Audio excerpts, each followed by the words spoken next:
Hi everyone. Well, Commonwealth and state governments have both started easing restrictions for coronavirus and the really severe lockdown that we've had, particularly in Victoria. I don't know about you, but last weekend for the first time I saw some sunshine. I saw some people out there enjoying themselves and didn't think, oh my God, they're not social distancing. Had a picnic in the Botanic Gardens. I must say it was quite entertaining to look across at the other side of the lawn and clumps of people all in their little groups of 4, 5 and 6, and very appropriate social distancing going in between all the picnic rugs. So positive signs, and that's a really great thing to see. I guess I just wanted to take a couple of minutes firstly to thank you again for the extraordinary work which you have all done. I have to say that as a CEO I could not be more proud of my staff team. I think that you have acquitted yourselves with extraordinary capacity, dedication, resilience, humour, all that anyone could possibly ask of you, you have done to continue providing fantastic support to our clients and to, I guess, live up to the reputation of Bailey House. I think we've done an amazing job as a big team of people. And I think that the feedback from our staff and from their families has demonstrated that. I do know, and I can pass on to you very directly, that the board really appreciates the extraordinary work which the team has done, and they are extraordinarily grateful for the way that we've responded to this crisis. Things are changing, and I guess, it is really lovely that finally I think we start to see a light at the end of the tunnel. But it's not over yet, and we know that in some respects the path out of this crisis is going to be a more complex one than the path that went in. Although the path in was a crisis and an urgent need for response, it was pretty much a shutdown all that needed to be shut down. We locked down the houses, we shut down day service at Middle Crescent, and although it was challenging and it was difficult, it was a fairly black and white process. Opening up is a much more complex process in many respects. And I guess there are a couple of things I want to say to you about that. Firstly, again, to acknowledge the extraordinary work that you've done. In the houses, although they have been locked down for pretty much 8 weeks now, and we really do mean locked down, the feedback that we've had from families and indeed particularly from clients has been simply extraordinary. They're really having a great time, and that is testament to the work that you've all done, resi staff and also day staff, service staff who've been working in the houses. So thank you for that.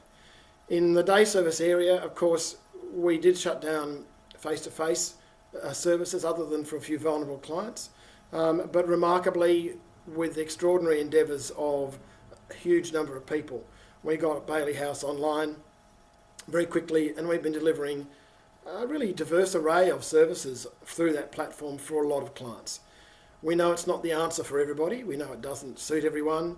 We know that a couple of hours of virtual service delivery is a hell of a lot harder than probably 4 or 5 or 6 hours of face-to-face service delivery. So look, we're learning people. There are surprises everywhere you go. But it has been a steep learning curve, but we've delivered really well. So great achievements.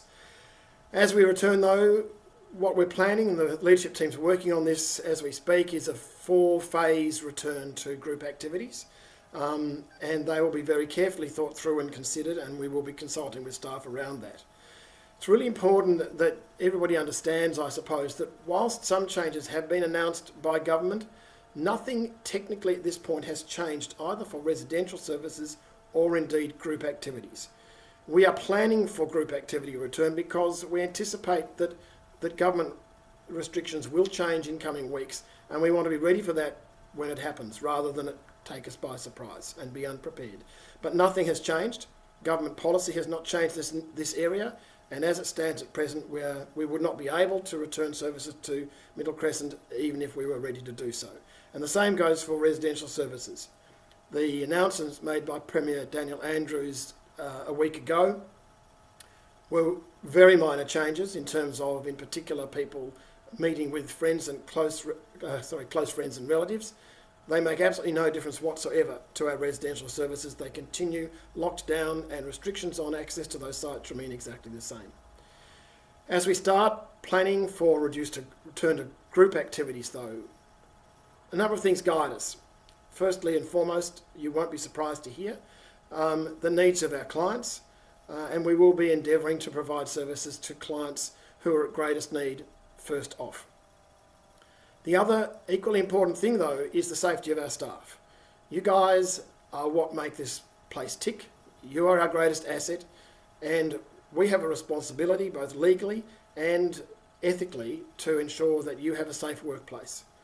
That is to some degree a judgmental or a subjective judgment. We know that working in some places is more inherently risky than others.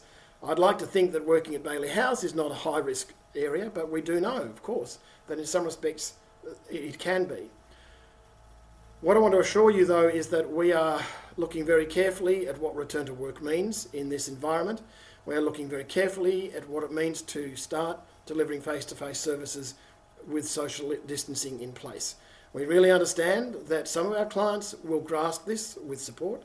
Some of our clients will never grasp it. Whatever we do, however well we try to explain it, whatever restrictions we put in place, and whatever guidance we provide, they will struggle to understand social distancing. And so it's really important that whilst we remain committed to delivering services to those clients, as to all our clients, we need to ensure that staff are as safe as they possibly can be.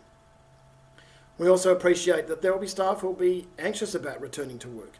That's something that we're really happy to talk to you about, and please put up your hand, talk to Natasha or to Tim if you have concerns in that regard.